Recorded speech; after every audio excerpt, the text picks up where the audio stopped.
so you start to struggle. You didn't have to cause a scene, you didn't have to scream and shout, you didn't bring this on yourself. Name's Matt. I'm 30 this year, and what do I do in the band? Try to play the guitar, I guess.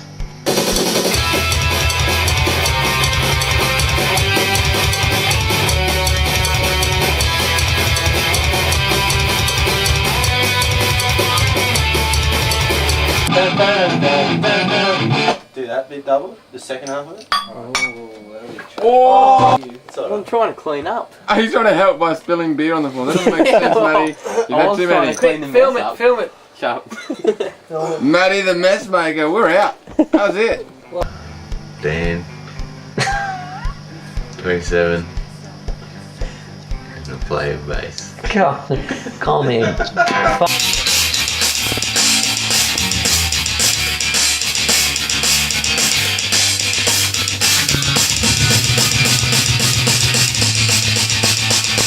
Second rate, go second rate. Second rate.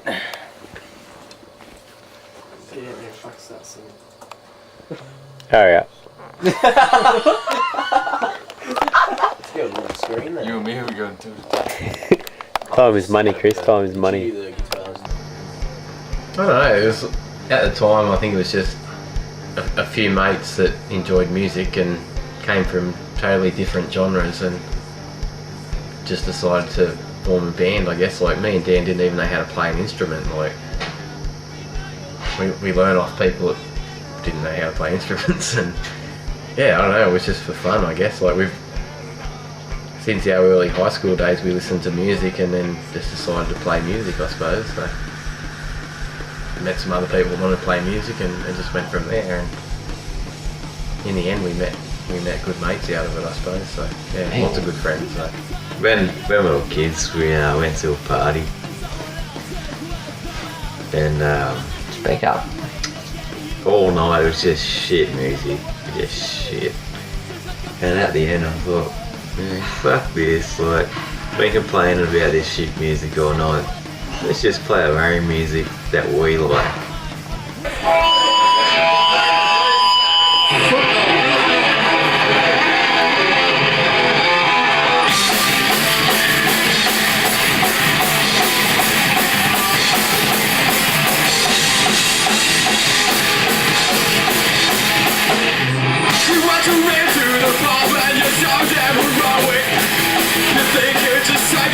So I got mates, I got Matt, my brother, and we started playing, and I never knew how to play, and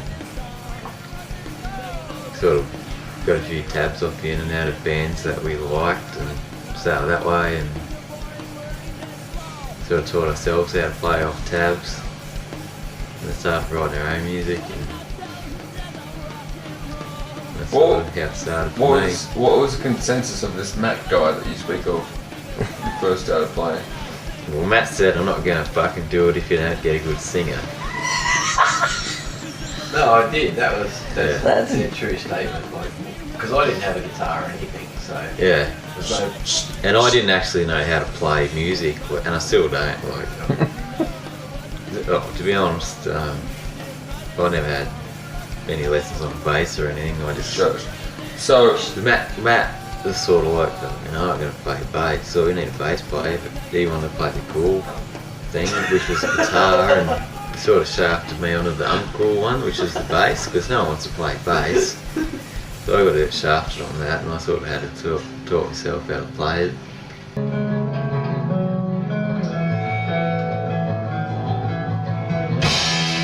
The sun's down, and we gotta work every day. We gotta enjoy going to work every day. Party on.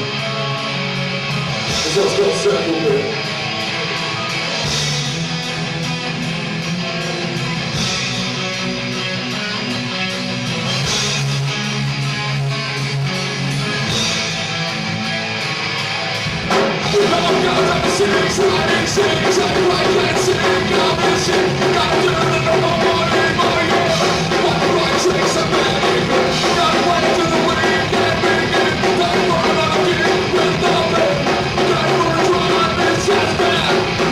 Something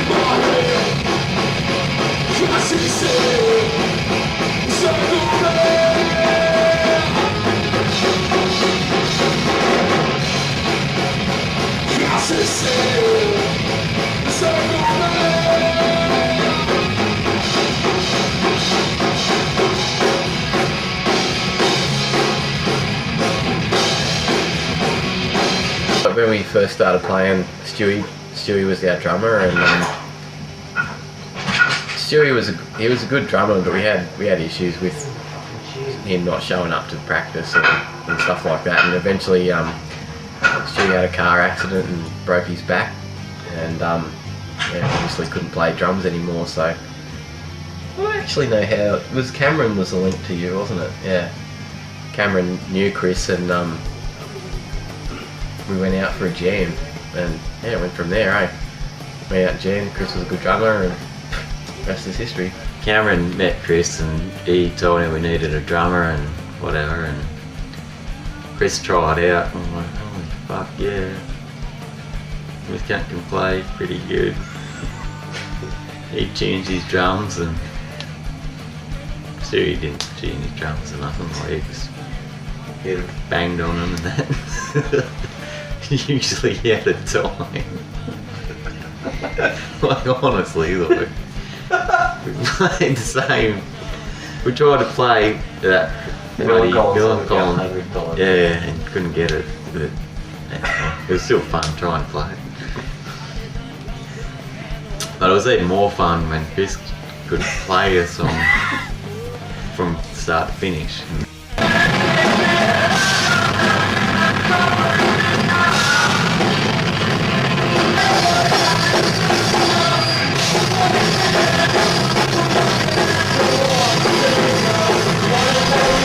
Well, my name's Anton, otherwise known as Chris. I am, I suppose 27. We'll go with 27. And I guess nowadays I'm the singer.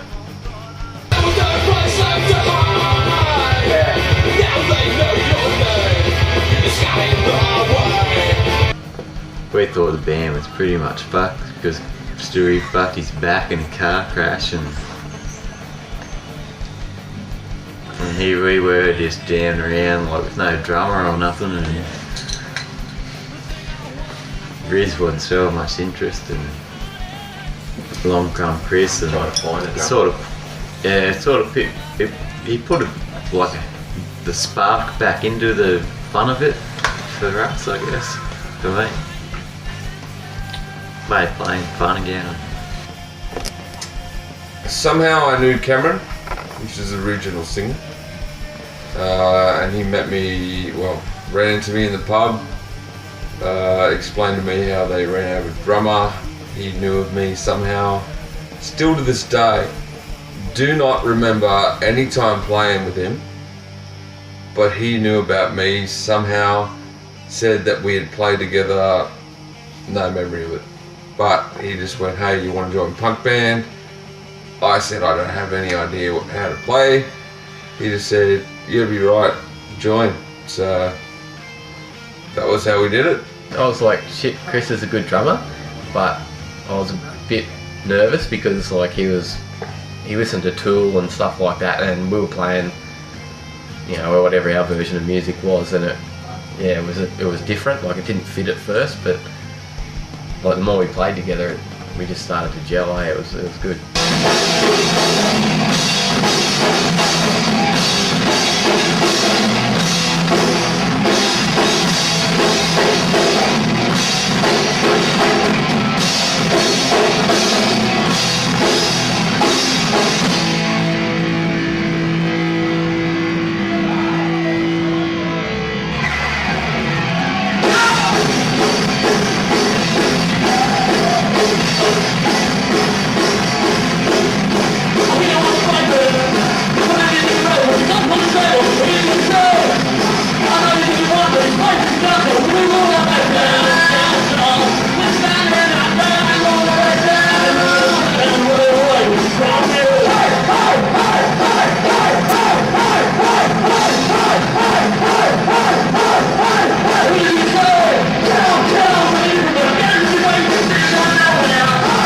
I guess for us, like, it was when we probably got serious. Like when we mucked around at home, like it was pretty much just a few mates mucking around, and Stewie was he barely showed up, sort of thing. And when Chris joined, it sort of got serious. So That's when we sort of started properly practicing, and you know, we started becoming no quarter, I guess. So made it real. Anyone who meets Chris knows he's probably the funniest fucker you ever meet. He is, like, you just laugh whenever he's around, so. First impressions was like, fuck, he's a bit scary, like. Trip.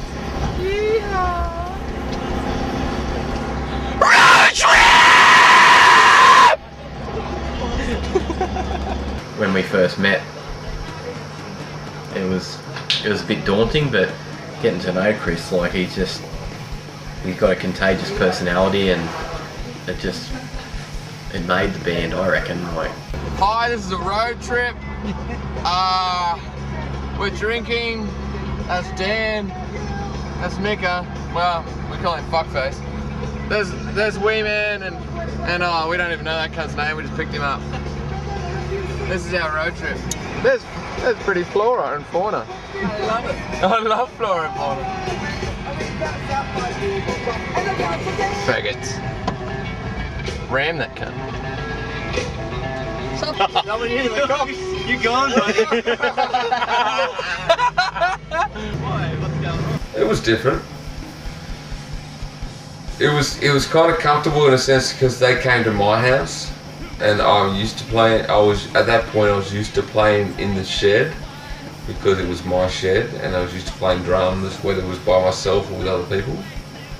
And there were no expectations in a sense, but I had some sweet beats to put down.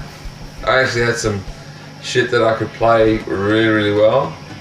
And I think it kind of shocked him in a sense because it had nothing to do with punk. The heavy metal, Tool style, great rolls, all that sort of shit, and it put them off. But at the end of the day, that didn't mean shit. pretty much, yeah, I'm pretty sure Paris came, watched us play at the Percy. We were awesome. Paris, he thought we were awesome, so he said, can I play with you guys, please, please, please? And we said, maybe. And Parry seen us play, I think, at a gig at the pub. Yeah, well, I think it's what happened. At the Percy, so. He came up to us after we played, didn't he? What did he say? He's like, fucking... I suck your dick, man. Yeah, I got these cheeseburgers, man. I suck your dick, man. Yeah, you got the spot. You're in. Pretty much, like, you know, like, yeah. Paris, I am 30 and I am a guitarist / lead sometimes. He did. He came and seen us at the Percy, and like he had a good reputation before he came and joined the band. Like we all knew, like Paris had a good reputation of playing guitar, and we needed another guitar player because Risby, he wasn't committed. Like he never showed up to practice and stuff like that. So yeah, Paris joined, and yeah, the rest is history, I guess. Like first show at Burlington Park was awesome. My memory was after a Percy show, he was there and he was like, oh yeah, fuck yeah, like playing in a band and that. Can I fucking get in on that sort of thing? I was like, oh yeah, fuck yeah. Fucking get in on it. I was like, yeah, getting a guitar player, getting in on this shit and playing guitar and that. So, and then he did. He got in on it and he played guitar and that. Get away. It's like a bad choice here. You don't get anything. Dirty boys. What? You and the camera. The first thing you said about it. I didn't say. No, I did not. No. I didn't say it. Well, not It's just that tail end of it on that one, I think. That's fucking, that bottom shit that says like shit.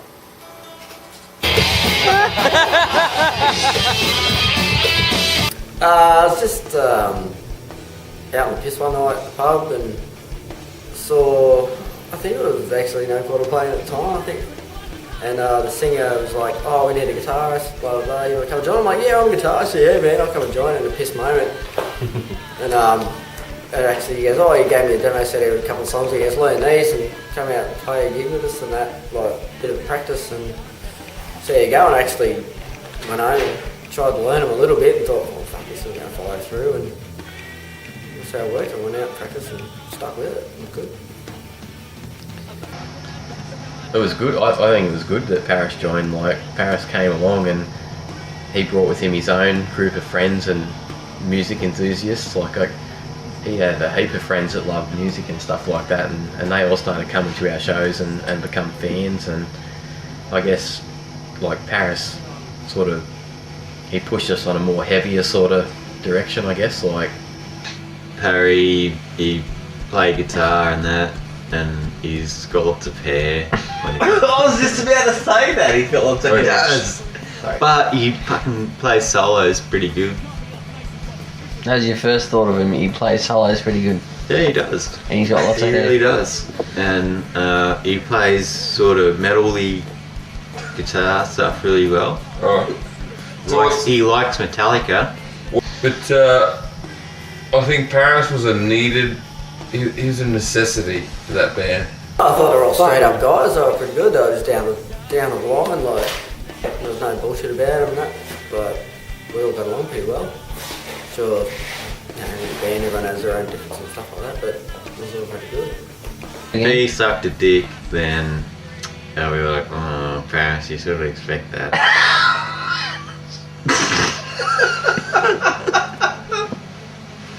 I'm not surprised. Anything else? I didn't really mean that. That was just a joke. Anything else? For me and Paris got along like a house on fire. We were like fucking sisters. We hooked in as soon as we met each other and got along. We were fucking house on fire.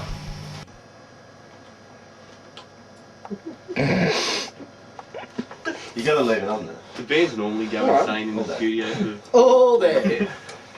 Yep. Cool, it's so natural. Oh, that's it. Pose for me, baby. Yeah, give us a pose, you fuckhead. Work it. No, just give us the front. Alright, someone kill it. We were all pretty shit. We wrote pretty shit songs and recorded them anyway. Like, most of our recording experience, I think, was, I don't know, like, till the end was pretty shit. Like, the first dude we went and seen was in Newcastle, and mate, I think he, like, recorded opera, because, like, we played there and he was just like, fuck, that's loud and noisy, and he had no idea, eh? So yeah, I didn't rate it, because old mate just didn't, he never even heard that sort of music, I reckon. So to try and record that and make it sound like we did live, like, it just didn't happen. So most of the early recordings we did, I didn't really have a lot of faith in, I suppose. it was one of the first fuckers to actually record there, and he had mushrooms and shit growing up. It was some backwater fucking whole place under a bridge next to a woodworking factory, and we had to wait till the woodworkers stopped working so we could record without getting the routers and shit in the background. And that's how it was. So we pulled up in this fucking backwater place under a bridge, and there's these fuckers like routing wood and fucking making cabinets. We were like, what the fuck are we? And he's like, oh yeah, we just gotta wait another few minutes, now I'll finish their shift. And we still sucked. Yeah, we still did suck pretty bad. We went in there, it's like, oh yeah, here's the first guys in, he got all these mushrooms growing up in the dark. Awesome, and we thought we were in because we got this cheap then, because no other fuckers come in, so we'll probably get a good deal. It was good, bad, and shit. So we sort of learned what not to do on the next one. Invite Dan. But we didn't really, because we fucked up the next one too. But it was still better than that first one, so we probably really did learn, I guess. Yeah, I just how many times you can fuck everything up. Really, like, I don't know, it was the first time I ever did any kind of recording whatsoever, so was cool. I was just waiting for the end product. I wanted to hear the stuff on like tape and stuff like that, but yeah, I don't know. It's a bit of a question. When you did it, were you happy with it at the time? Yeah, I loved it. It was awesome. I played it every day. It was joy. Yeah. It's good to hear back and just hear what I sounded like and try and work on stuff I can do. And what was the studio like? Pretty ratty. It was pretty basic. I don't know. We just stood around the room all day and drank piss and played music, which is live anyway. So.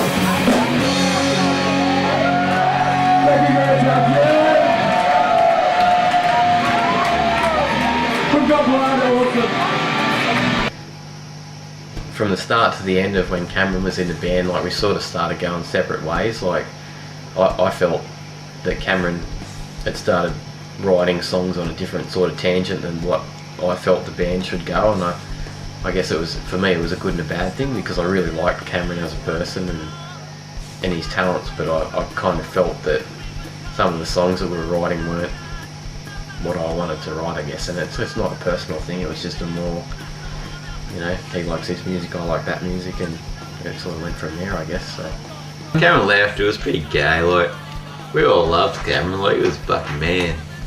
We thought he was there from the start, and he's sort of older than all of us, so we sort of all looked up to him, I guess. And then he left.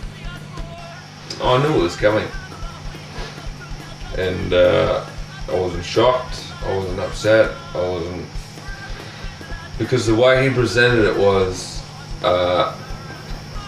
his kids were asking where he was, and that one of his oldest sons, who was, he would have been younger, like 6, 7, was taking his place at the head of the table, and he's telling us, to us, we're all young guys. He was at least 10 years older than Matty, and Matty's like an old guy to us.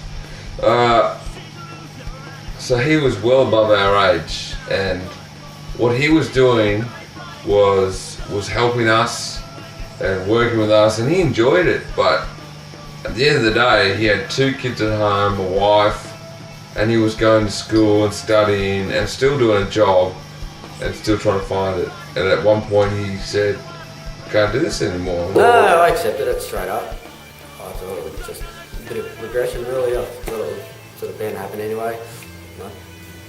I welcomed it. I was happy for him. I was, you know, I didn't think it was a bad moment for the band. I just thought it was just a time to grow, really, and look on other shit and progress and get bigger.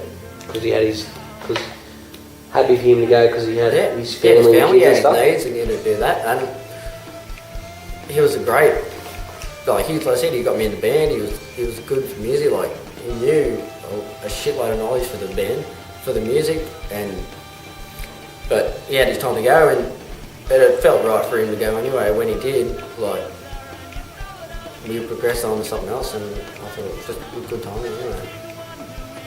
Yeah, like, we all knew, we all seen it coming, I guess, because, you know, he had kids and he was trying to get his teacher's job and that, and so. But Cameron made the band. Like, without Cameron, we never would have been no quarter.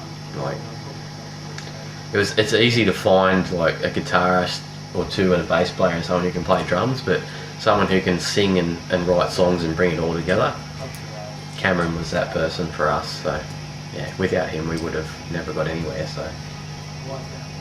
But he made a big issue of it, and I was like, mate, walk the. And I said to him, I said, walk the fuck out that door.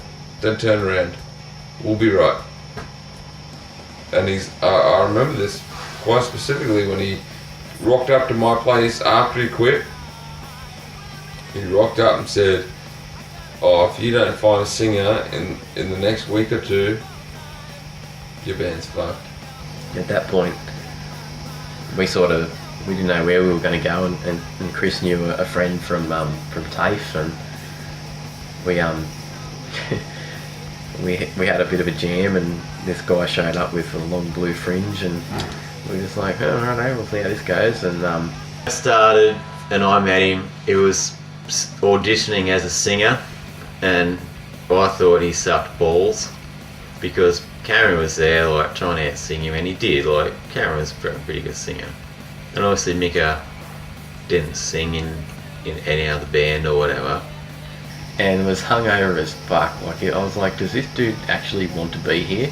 He was like tired and hungover, and I was like, And I thought, well, Chris has invited him, and we'll see how it goes. So we've ended up playing, and it turned out pretty good, eh? Yeah. Yeah, I'm Micka, 27, drummer for No Porter. Now I can sing.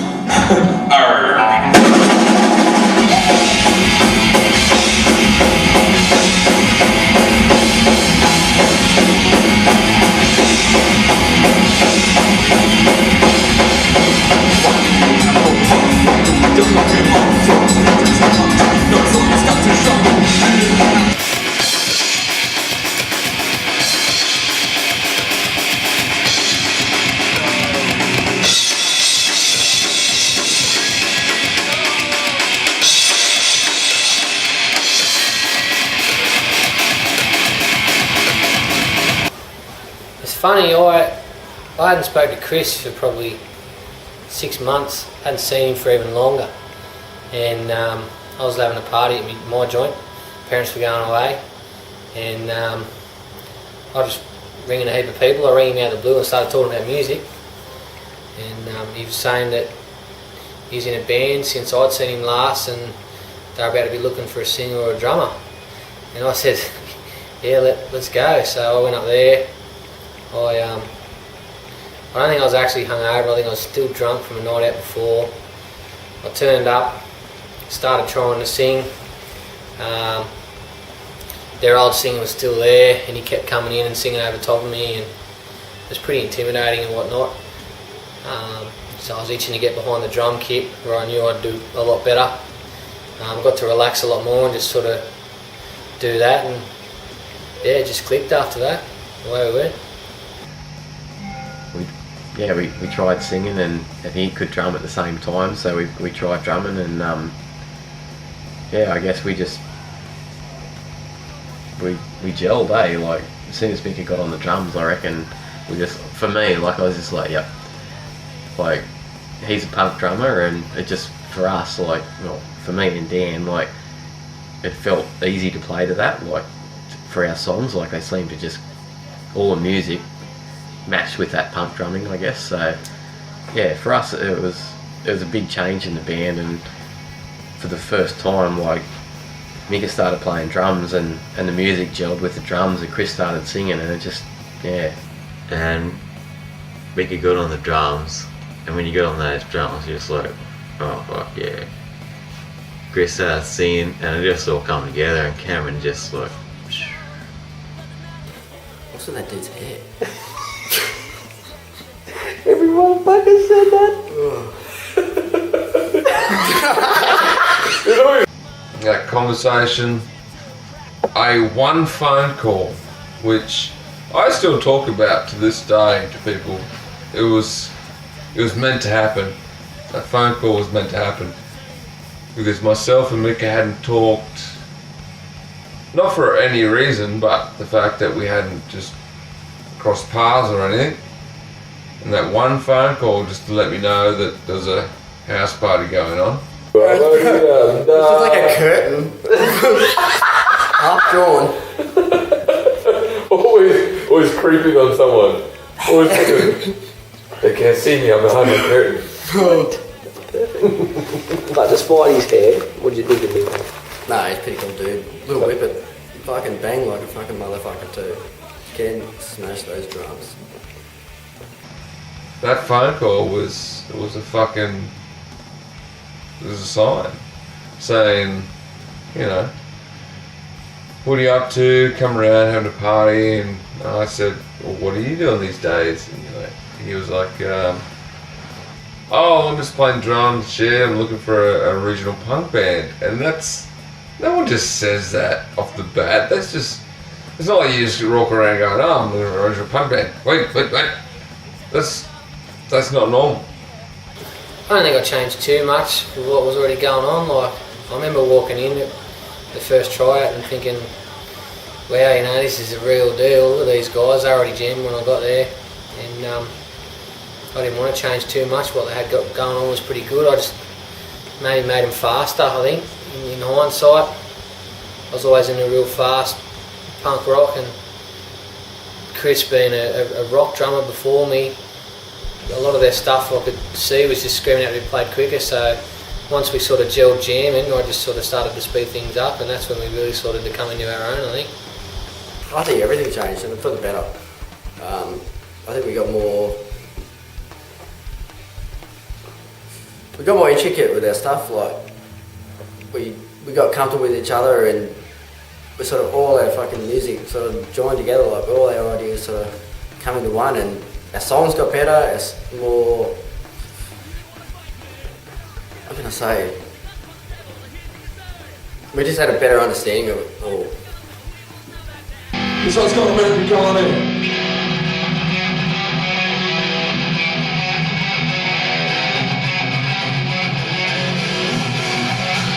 Wow!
For me, like, at the time, I just thought that finally, like, we've got a group of guys that are all fairly similar in what they want to do. I guess, like, all young guys that I guess just wanted to play music and have fun and go out. I guess, like, we weren't constrained by family and stuff like that. I guess, and I guess we're all single guys, so we could play music. Everyone sort of liked a similar sort of music, so I think the band took a bit of a new direction from that point. Like, and we probably started to become the No Quarter that we ended up being in the end, I guess. So Chris had the persona to be at the front. He was being held back behind a drum kit. Like, he can drum like a motherfucker, but he's getting restrained by the drums. Like, you chuck him out and you fuck their drums off, and he's just fucking boom, boom, all over the stage, fucking jumping up here, down, fucking banging everywhere. And it just worked. This is where he would need to be. There's nothing to it. It's as simple as that. And Chris, up front, he was born to be a front man. He was just, he's bred. He'd pick up a crowd in the palm of his hand, and I used to love watching him on stage from behind a drum kit. Because, you know, you sit behind a drum kit and you watch everything. You take little things in. I think I pick up more than anyone, like wrong notes or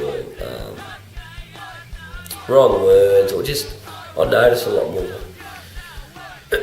And I used to love watching him be a front man. You know, I love watching him jump around and talk, and it was like watching. For me, it was like watching another band. He was brilliant at it. For me, it wasn't a hard transition. I'm always that guy who's a fuckhead, or at least in front of people. So I've got no issue in being embarrassing or jumping around, and it actually makes me feel good being that loose motherfucker in front. So the only issue for me was actually being able to sing. I can be the loose guy in front. I thought, well, maybe I should learn how to sing. But Trip down, fun, heaps of fun. Getting into the studio, like you're always excited, I guess, going in and recording a new song or a new set of songs. And Dan had just bought a new bass rig pretty well, so that was exciting. But I guess when we started recording, like I just thought, you know, I wasn't happy with the guitar sounds, and there wasn't much we could do at the time with what we had. So we just sort of worked with what we had, and for me, I think I had more fun just hanging out with the guys, drinking, you know, being mates with people, I guess. Like, for me, that's what it was about, like, sitting on that couch watching Nash press buttons and shit, just having a good time, I suppose, like.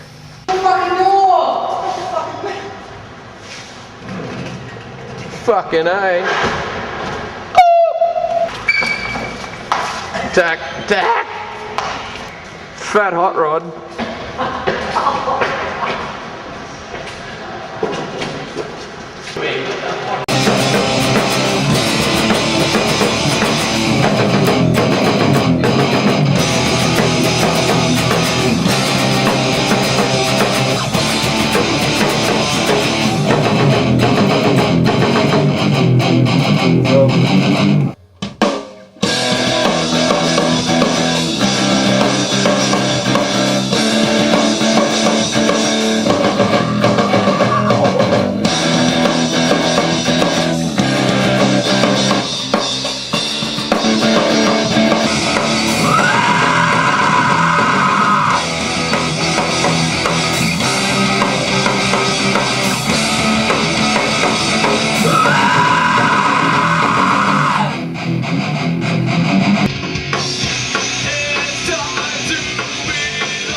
We played our songs how we thought we should, and ended up being way slow.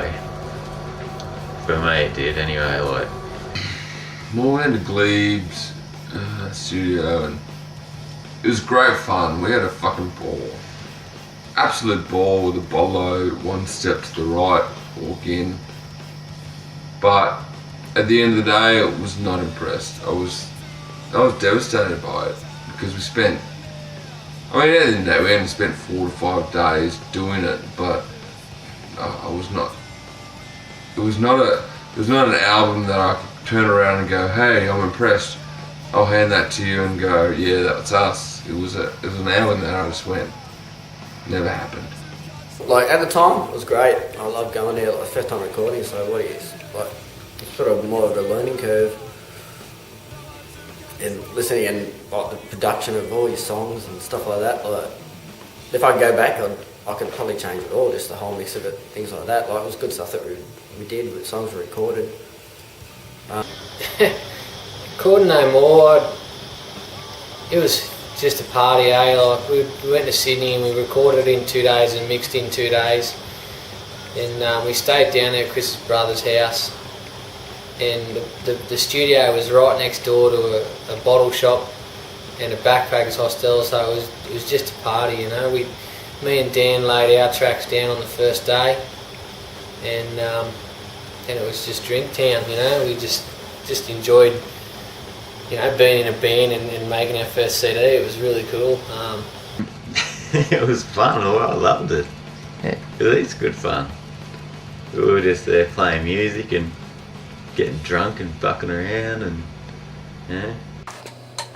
And then they're worn out.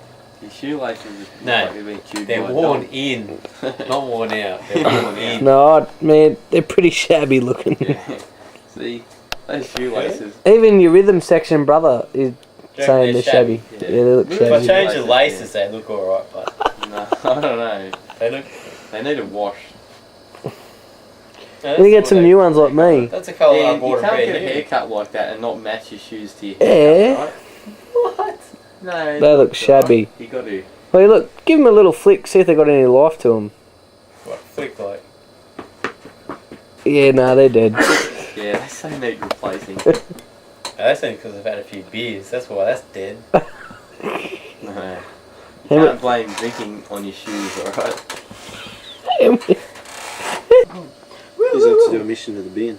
You not gonna make it. Ooh. Yes, Thanks, That's not. I'll do it. We're all gonna do it. 'Cause Oh. there's so many bottles. Yeah. Where the rhythm Uh-oh. section? That's not so fucking. You're the cunts who drank most of them. Look at your piss mullets. He didn't do shit. Get off your ass and do something. The correct words for that was we can't do shit. Let's But I can't talk because I spilled a beer before. Yeah, then the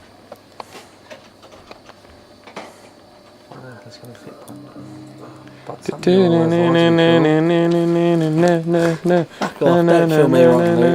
was just kind of like a long-haired sound engineer back then, and this guy, like, he's a big dude, all the bling on and everything, getting right up in, like, right in a single boy like me this, now, and yeah. I'm just sitting here going, I don't even want to nod my head to this. Awesome, great. Yes. It's forcing me to nod my head. It's 2 o'clock in the fucking morning. Like, Your head, you bitch. Yeah, he's got his 9 mil. Make me tell you! Don't hate me, nah.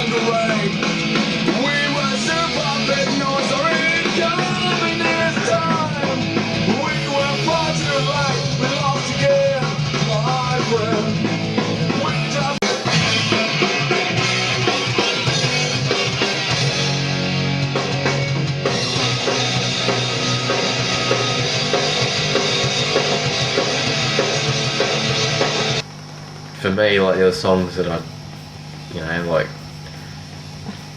I don't think they sound like how we played them live, and they were sort of, you know, they were flat and monotone, and at the end of the day, you're like, I don't really care, but if I could do it again, I'd do it differently, I suppose, so. It just didn't turn out how it should have, you know? For a punk band, it shouldn't be flat. There should be no flatness in it. It should be sharp. It should be edgy. It should be live in a sense. If you can make that happen, if you're good enough, make it sound live. So that was a disappointment. more time on it, things like that. I think we're just pretty naive at the time, like, I don't know. But I still love it, I still listen to it, and I still like it. It's that time in life, but always just bring back the memories of that time and just having a good time with friends, and fuck, there's a bottle shop right next door. Yeah, it was awesome. How it came out, I guess I've always, that hasn't bothered me, like how it came out. I think out of the 7 songs that are on it, 4 of them are really good. 3 of them weren't quite what we were after, but I think that was just inexperience, and I couldn't play to a click track to save me life when we first went in there. It wasn't until our second set I could start playing to a click track. So, you know, it was just a bit messy and wasn't mixed well. The guy we did, he was really good at what he did, but he'd never done our sort of music before, and so just sort of that's the way it turned out. Glebe Studios, they had a good setup and Nash was talented, but I think it was the same boat. Like Nash was recording people on the X Factor, and you know, Idol, yeah, Australian Idol and stuff like that. So like he was, you know, he was recording singers and stuff like that. He wasn't recording our sort of music. So, you know, like the recording we did, I guess, was clean, but it, you know, at the end it didn't sound like we did live. I guess like the guitars didn't sound right, and I just felt like I was out on board with this with my mates and playing music. I enjoyed the experience. Fucking enjoyed it because we stayed at my brother's place, we hung out, we had a great time. Fucking great experience, but the end result, never impressed. I like the songs. I love the songs actually. I love all those songs. yeah, by the end of it, everyone sort of goes a bit bat crazy, I guess. Like you're stuck in a small box with 6 or so dudes, and yeah, eventually you sort of get sick of farts and drinking piss flat out, I suppose. But Or just like, what's the fart? What's this? I'll put them slightly recording out. all Oh, this that's shit. turning the Oh, yeah, that's sound. recording. And Yeah, we're fuck it, I'll go sending and get our all this. love Yeah. down the well. Down that well. I got a hole on my heart. Okay, that's so well. That boy is straight way to hell. We can't get him out and do the next best thing. We'll get off this record and sing, sing, sing. Let's do our song. When are we recording? Whenever you're ready. For the last half hour. You don't need Are we ready? We're not listening. Are we ready? to We're ready to go. You don't need to listen because we're all just listening to ourselves. Sorry, I'm turning pages. A little more Allegro this time, boys. I don't even know how So we're gonna do the line in the jungle like the Yeah, in the beginning. Then the What are the wing, words? and then you keep going wimmer whacker, wimmer whacker. Oh, wimmer whacker. And then second Wimmer one, and then we'll whacker, sing whacker. one part. Oh, wacka, wicka, wacka. Alright, Yeah, ready? yeah, down while the jungle line says We go, no. that's good. Let's go. Are we starting up with that? No. Yeah, I got point at me when I gotta do my whimpers. He's doing it. I'm Wimmer and Wicked. We start up the wimmer way, right? 1, 2, 3, 4. A wimmer whack, a wimmer whack, a wimmer whack, a wimmer whack, a wimmer whack, a wimmer whack, a wimmer whack, a wimmer whack. In the jungle, the mighty jungle, the lion sleeps tonight. In the jungle, the mighty jungle, the lion sleeps tonight. A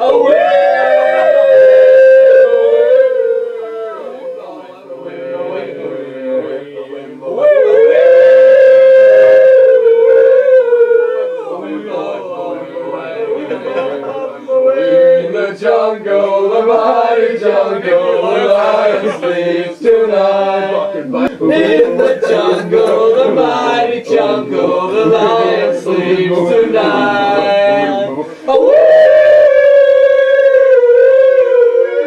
Bum, bum,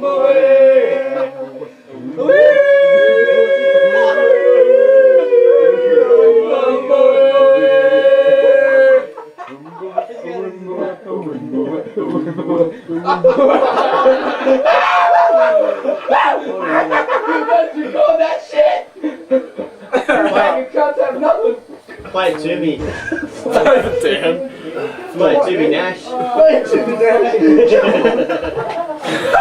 I guess for me it was hard because I was probably one of the chief reasons why part of it stopped. I guess like I had other things going on, and it's hard when you're the one who's stopping, you know, what other people love doing, I suppose. So yeah, it wasn't easy. It was a bit of a break from it all, I suppose.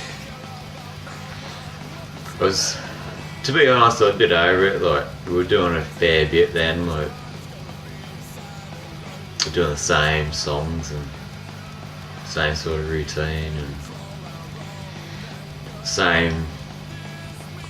Like me and Matt were driving to most gigs and packing up most gigs and driving home from them, not being able to get drunk, and that sort of broke my balls a bit.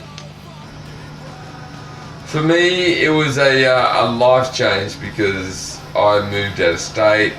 I completely moved away. For me, it was great because the band was the only thing holding me here. Like, work was not, family was not, friends were not keeping me here. Apart from the friends in the band, obviously. But, nah, it was good for me. It really was. I loved the band, but it got to the point at the end where it was turning shit. People weren't expressing their feelings, they're all getting and when Matt made the call going, oh, I've got too much shit, I was like, thank fuck, because I'm out. What the fuck?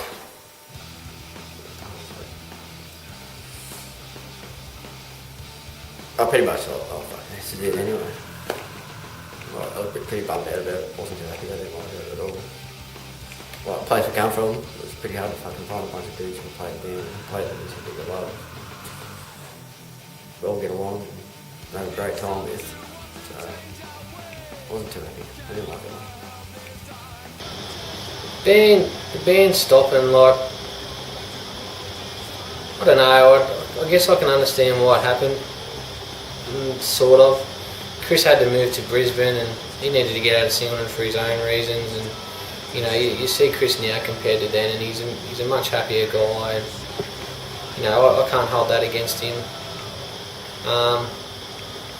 It was hard to take from Matt and Dan though, like they just sort of got over it, which I'd spent hours upon hours of my life pouring all my time into, you know, what was, you know, living a dream. We were some shitty little punk rock band from, you know, some bush town in Australia, and to me that was a dream, you know, and I'd put everything into it, and for them to just sort of wake up one morning and be just like, over it. In the end it was hard because, like, we, you know, like Micka, obviously, like, it's his passion, and I was getting to a point in my life where, you know, going and playing gigs all the time was hard because I was in the fire brigade and the family life and stuff like that. So I guess, you know, everyone sort of took their own direction. So I was with Matt, like I was the same. Like I was over doing the same thing every weekend.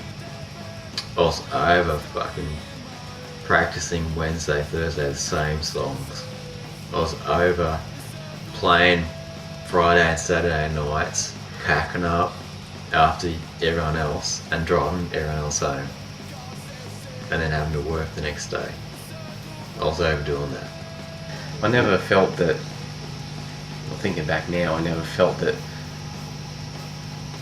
when I wrote songs it wasn't good enough for the band or anything like that. If anything, I felt I probably held the band back. Like, I got to a point where I was busy with work and stuff outside of the band that I couldn't practice and play enough to the point where I could contribute properly to the band. Like, I guess when we started the band, I had a lot of time to write music and stuff like that, and I guess towards the end I felt that I was probably holding the band back more than anything, and that was probably my decision to you know, take a step back, I guess. So Matt and Dan went, oh, we need a break.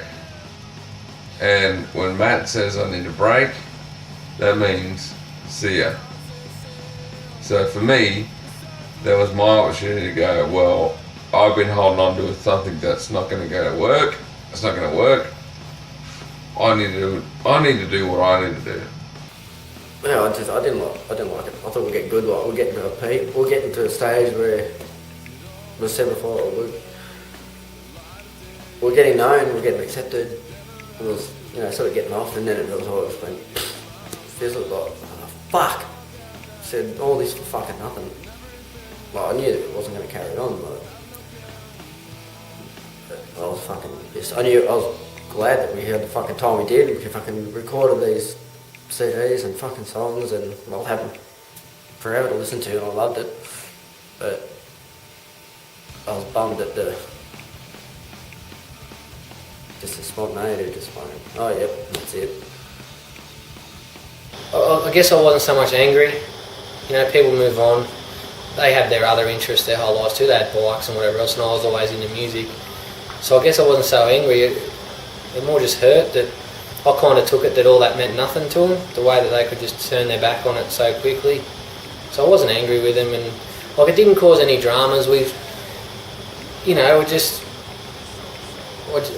some of the excuses that were thrown around, I just thought they were poor, you know, but in hindsight we're still mates and we still jam every 6 months or so, and it never created any dramas between us all. I guess it just hurt a bit more.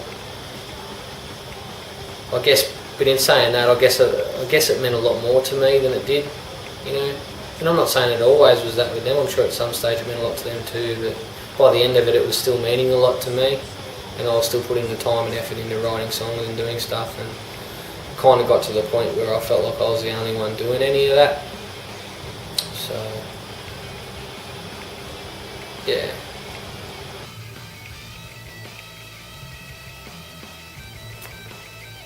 I don't blame anyone. Some of the reasons I thought shit. Yeah. For sure, man. That's part of my life. That was part of my life for so many years. I honest to God, I fucking miss it.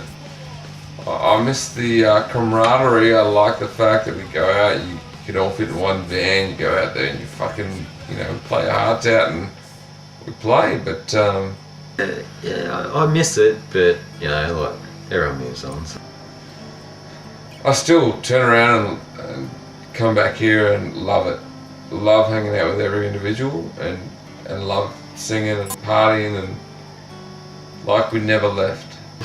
I guess it's like a love-hate, I suppose, you know, like you're playing with mates that you love, you're spending time with, and you know, I love playing music, I suppose, but at the end of the day, like, I'm the sort of person that, I don't know, when you do something you want to do it right, I guess, and when you're so heavily committed to do other stuff, it's hard to make time for something else. And I guess when you're playing with people that, you know, fully commit to that, it's, you know, you feel like you're the weak link, I guess. So yeah, it makes it hard.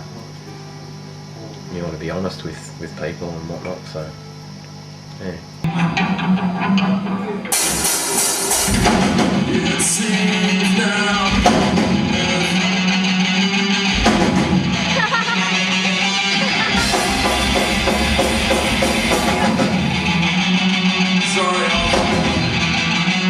Can we do that again?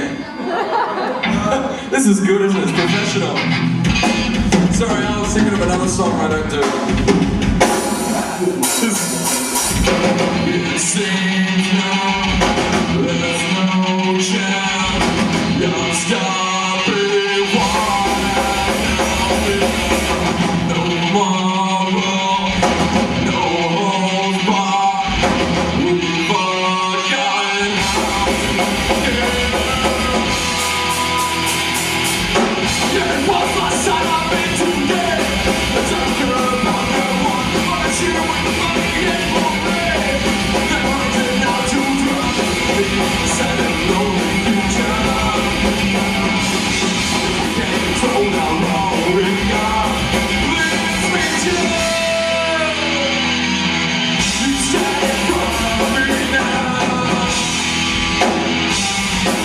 Standing beside my ground. Wish I could fight like you.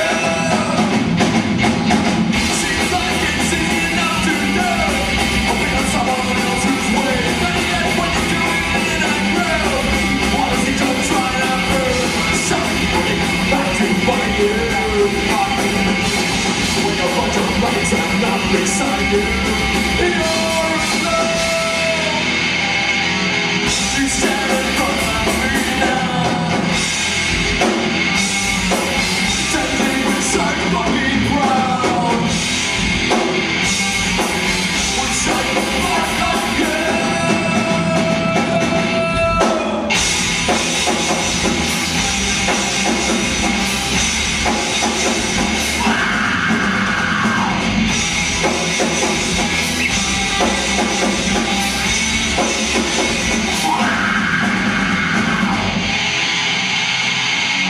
It's up to what you change our way. I can't believe what I have for this time. I'll change our way to make my day. When I'm having all these eyes outside, it's up to me to suffer. Can't wait until it's too late for you. Time to try. Wish I could fight like you.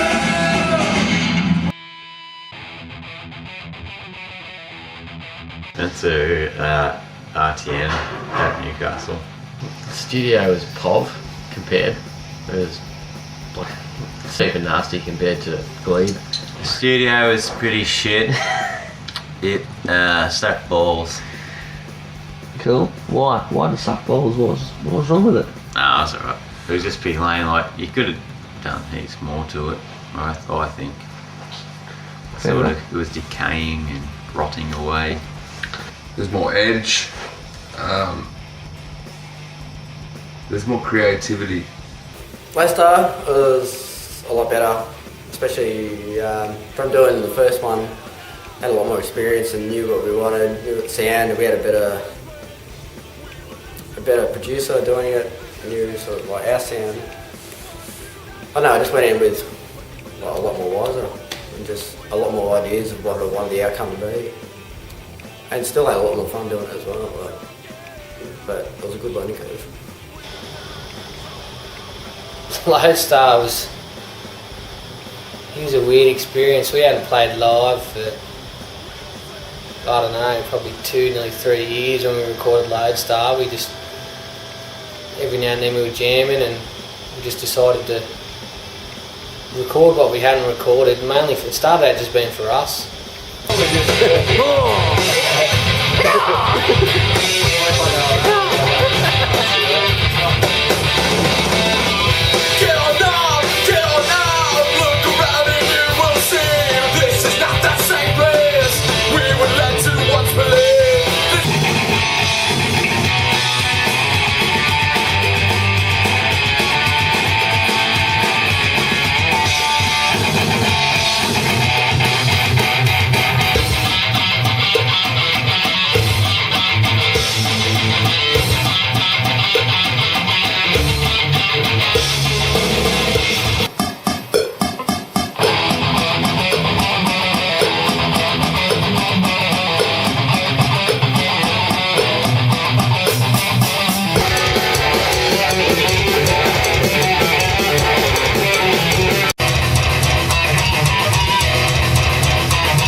You're a fucking idiot. I love you, man. You're an idiot. I'm ready. We'll cherish this one day.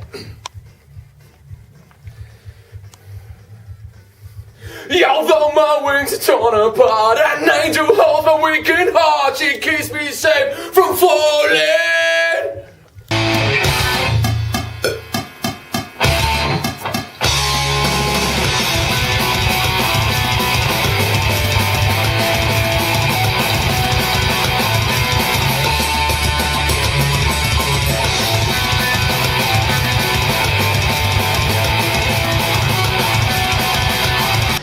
Recording with Heath, yeah, it didn't really matter what studio. We could have recorded at home. Like, he knew what sound we were trying to get, I guess, and yeah, it didn't really matter where we were at the end of the day. Like, the best thing was we're recording with a guy who actually understands the music we're trying to play. And we did it with Heath from Wiseheimer, and I don't think I've got as much respect for anyone that I've ever met in my time in the band as I have for Heath. He's an amazing musician, and the things he brought to the table for us when we were doing that CD made it what it is, I think. And He's cool. Like, mate, I've seen him play drums like a demon. I've seen him play the bass. I've seen him play guitar, and he can sing like no one I've ever seen. Like, he's a full package. Like, Heath is punk rock. Yeah. He listened to a few of my ideas and that, and he gave me heaps of ideas with the bass. So made me sort of come out of my shell, I guess, and sort of just playing what the bass drum does and the guitars do, and just fucking do it different shit. Overtime! There's something I can't afford! Oh, fuck, you got some money there, eh, brah? Lend us some fucking porno! Fuck, there's something I can't afford! Got a new car, haven't you, Chris? There's something I can't afford! Oh, fuck, you doing well? There's something I can't afford! Oh, now you're just pissing me off. Nah, you're going, where do we go to? You gotta go, where do we go to from here? Where do we go from here? That's it. That's it. Where do we go to? Big ass, sitting on the room, and I got to decide for myself. Where do we go from here? You know I know what it is, and I know what the call is. Beautiful. And how do you feel about today, Heath? Oh, I'm looking forward to today. It's going to be awesome. So am I. Matt's going to smash out 7 tracks of ripping guitar. I'd probably tend to go with ultra ripping. I don't know if he knows that yet, but that's what he's going to do. Old mate the engineer was just drinking Absolute vodka with Red Bulls. And everyone would pad you out and go, fuck, I'm fucking over this. I've just heard these fucking songs a million times. I'm going, this is fucking awesome! Fuck, how good is this? I just love hearing it all come together. It's awesome. So I'm happy to go to whenever. Sweet. Like, you hear the drums. You go, yeah, the drums are cool, and then you get the bass, and you go, yeah, the drums and bass sounds good. Then you get drums and bass and guitar, and you go, fuck yeah. Then you get drums and bass and 2 guitars, and you go, ah, fuck. And then you get vocals, and you go, ah. And then you mix it, and you go, yeah, I fucking love it. So I'm happy to go till nobody's willing to play an instrument anymore. I guess we had Heath as our producer, so the music that he likes is the same music that we like. So we sort of relate to each, like as a band, we relate to him heaps better, and he helped us out heaps, I guess. Having Heath there was heaps more fun.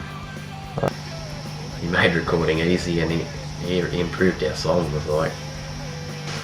I got heaps drunk after night shift when we were recording.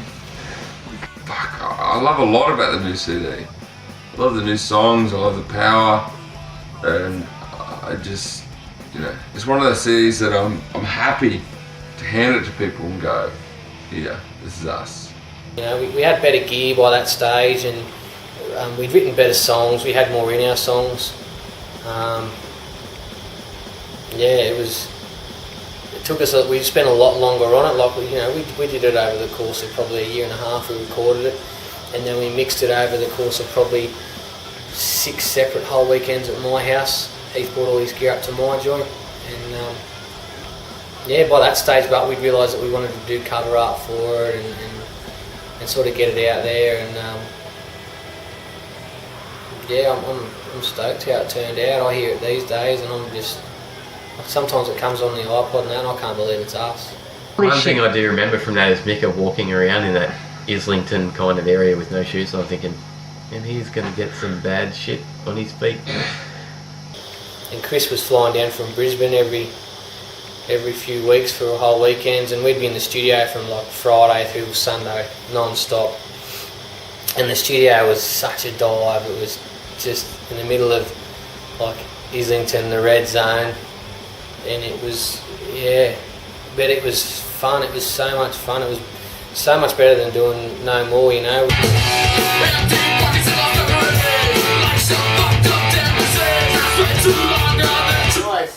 rushed, I spent too long. Hang on, let me just see how we can move around.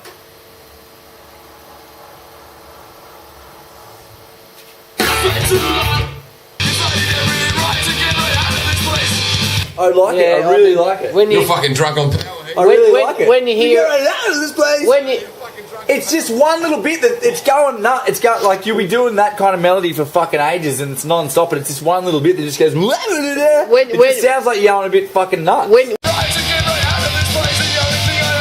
why they got it from here. Is there any vocals in this bit? Yep. Oh, and so we go, maybe. Yeah. In in rhyme with the chorus. Fuck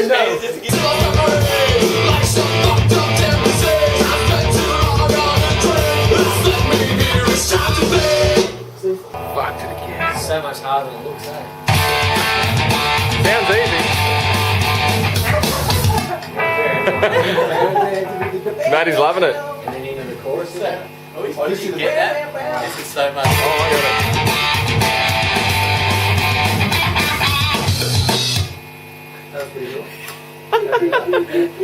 This song's easy. This is a fucking. Oh, now we're recording. That's awesome.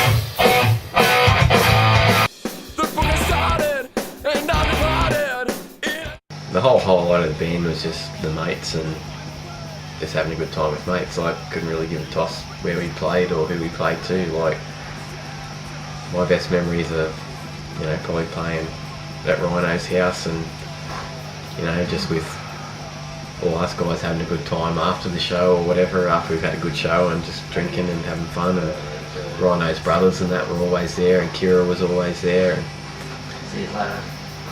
for me, that's what I loved about it, just the social side of it. Like, well, the best gig was our EP launch, the first EP launch at the Lake. Favourite gig? It was an EP for No More Guns. The most ultimate favourite gig of the Lucky Country in Newcastle. A good crowd, it was a fucking wicked crowd, it was just fucking unbelievable. Everyone was into it, I was just fucking raging around like a bunch of fucking maniacs. I jumped out of the stage once and I was fucking running around the crowd just like... It was just, it fed off the energy of everyone in that fucking room. It was just amazing. It was the best feeling in the world, and I had nothing else to pick against it. It was just, there's nothing better than playing with a bunch of people who feed off your music and you feed off them, and you just, it gives me goosebumps now. It's fucking amazing. That was the best gig we've ever played, I think. I love it. Oh, it's just good. Like, I don't know, we rocked up there and we told all our friends that we were having our EP launch. We got there and the whole room was just full of people. Had friends there and people didn't even know, and everyone just rocked out and loved it. And I guess that was the best gig for me. Favourite shows would be the EP launch. The EP launch we did for No More Guns was unreal. We played to a packed Lucky Country. It was just the really energetic crowd, people going nuts, good sound. It was just a cracker of a show, something I'll never ever forget, you know. I was jumping up on the stack thinking I'm a rock star and jumping off it and shit and putting my leg up on there. Beautiful. It was fun. I really don't know, because it all miles into one. I just kind of take it all on board as one. I kind of go, well, that's an experience overall. Percy would probably be right up there. Percy shows was home shows, all our friends and family, I guess, and they were good fun. The show where Jared broke his leg was definitely right up there, and the Beachy was awesome. Yeah. Wicked ones were local ones at the Percy, and we'd just get friends come along and play along, and we'd pack the place out, and they'd just be going crazy and feed off that. The same as like the EP, it was when you get everyone in there and they fucking love your shit, and they're going off and you're going off. Those ones at the Percy were fucking wicked. Every time we played at the Percy, when we'd walk into that room and start playing, we always opened with 100 metres when we played at the Percy, and every time the first bit of that song we started playing it, I just remember, feeling freedom in that place, and it's just like nothing in the world mattered when we played at the Percy. It was unreal. Just shitty PA and just a room full of people just going nuts. And I remember sleeping out in the van. Like on the Did you sleep in the van that night? On the front seat. Yeah, I guarded the shit out of that van. In Marywall? Because it was heaps ghetto. Yeah. That's because Paris took that chick home. And everyone else slept on the bloody hotel Yeah, it's not. And you're in the van by yourself. That was your own decision, though. Yeah, it was my own decision. It was my van, but so I sort of felt a bit obliged to protect it. And have my bass in there too. And my amp and speakers and that. So what were you worried about in sleepy downtown Marywalk? Oh, I say now, little fuckers at work that night. And then I remember another night, me and him were at a party out near his joint, and me and him got wrecked together, and we ended up out the front of this party, and everyone else was at the back, and me and Dan got the shits with the music, so we went out the front in his van and started drinking a bottle of Wild Turkey straight, and we were singing, it was strung out Suburban Teenage Wasteland Blues so fucking loud that they could hear. Matt ended up coming out like later on from the party saying, I've got to get you home, because we were that loud you could hear us just screaming lyrics from inside of Dan's van out the back of this house at this party. Give me all. I remember there was one. I was at the bowling club at Singleton. I played there, playing around, and this Ibanez was my first guitar. I still love the guitar. Went out of tune every time I played it. Broke a string. That didn't work. Placed it. Broke another fucking string. Just would not fucking work. Fucking threw it. Walked out the door. Let everyone else play. Oh, I could have snapped the cunt right in half right there.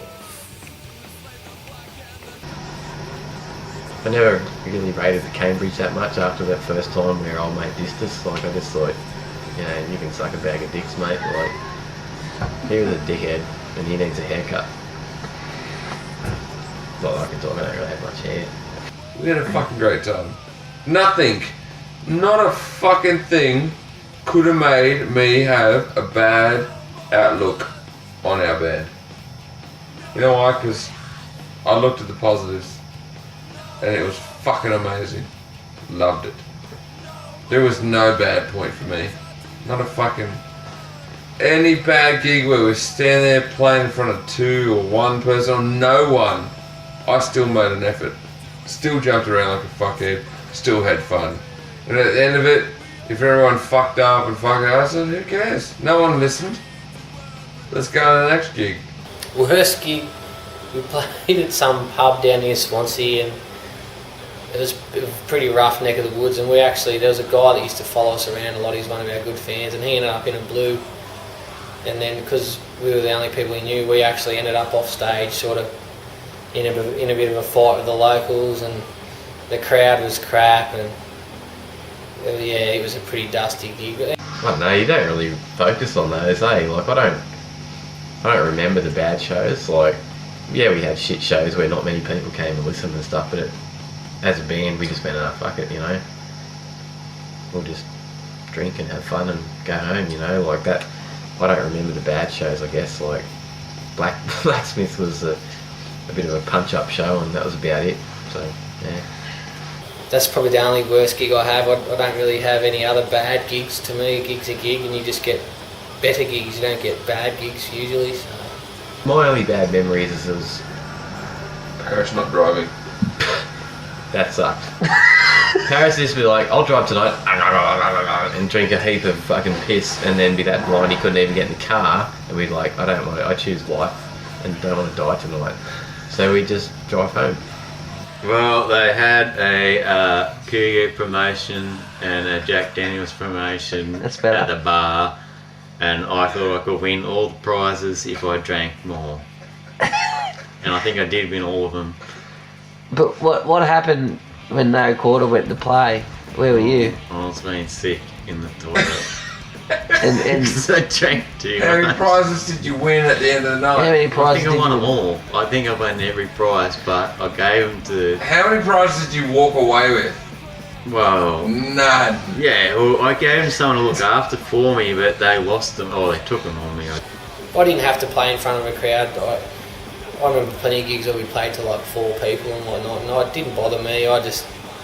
The fact that I could be on stage, I got a lot of my enjoyment out of looking around with the guys and jamming with them and playing our music, and so it didn't bother me whether we played in front of 100 people or 4 people. I could still have fun. I just treated it like a practice. So.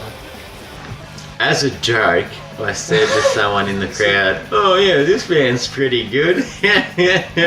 Because I was meant to be playing, they knew I was meant to be playing. So they're like, "Hey, how good is this band?" sort of thing. And they looked at me like, "You're meant to be playing." I was like, "Oh yeah." So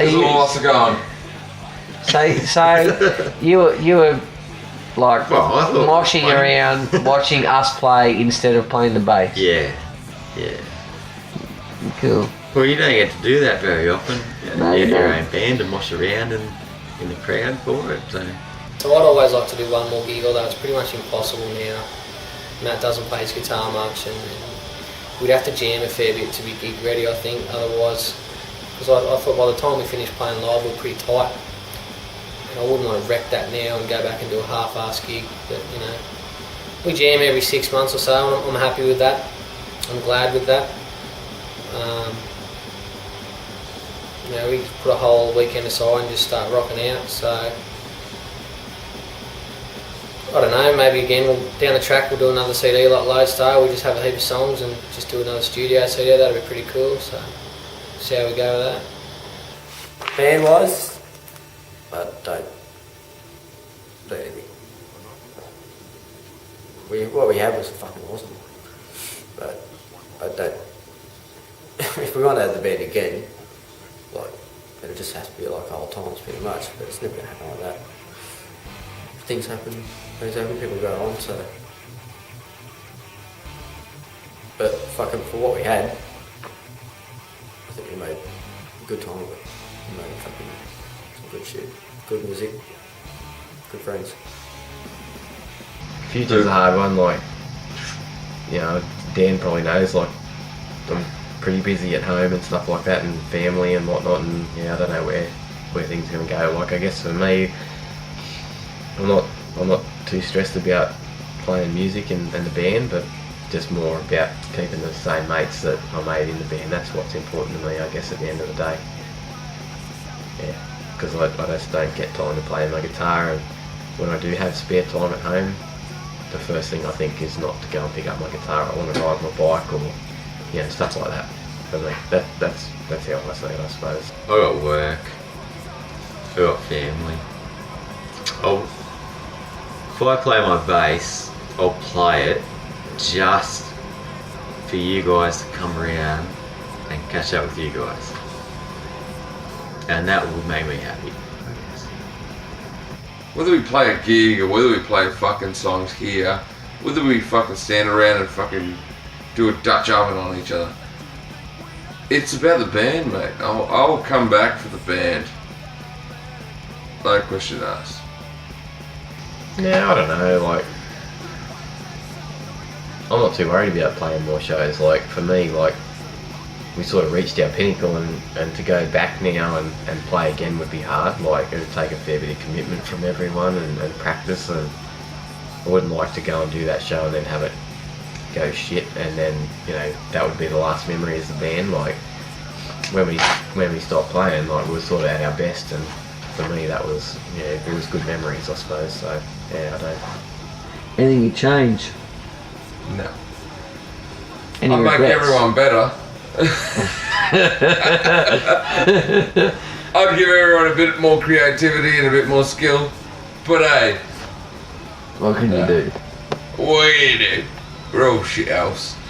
I never wanted to play music with any other people. I never wanted to join another band, you know. I just keep doing it with these guys, having a jam with these guys every 6 months, and that does me. I can't picture playing with music with anyone else now, so.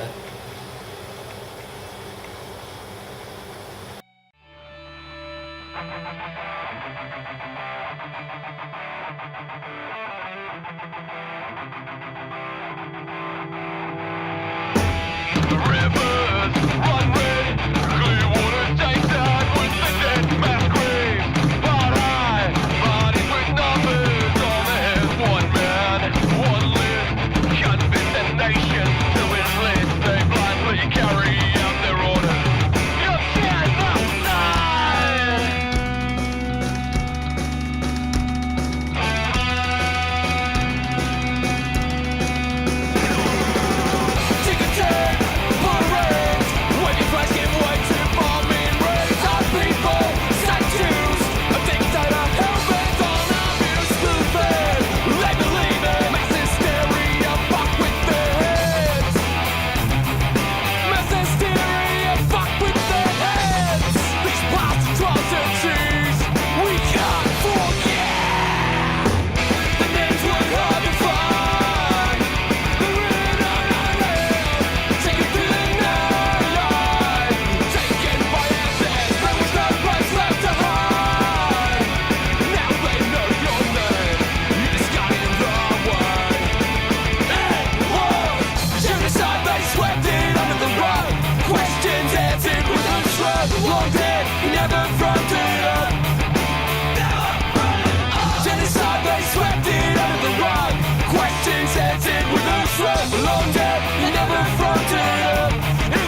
Long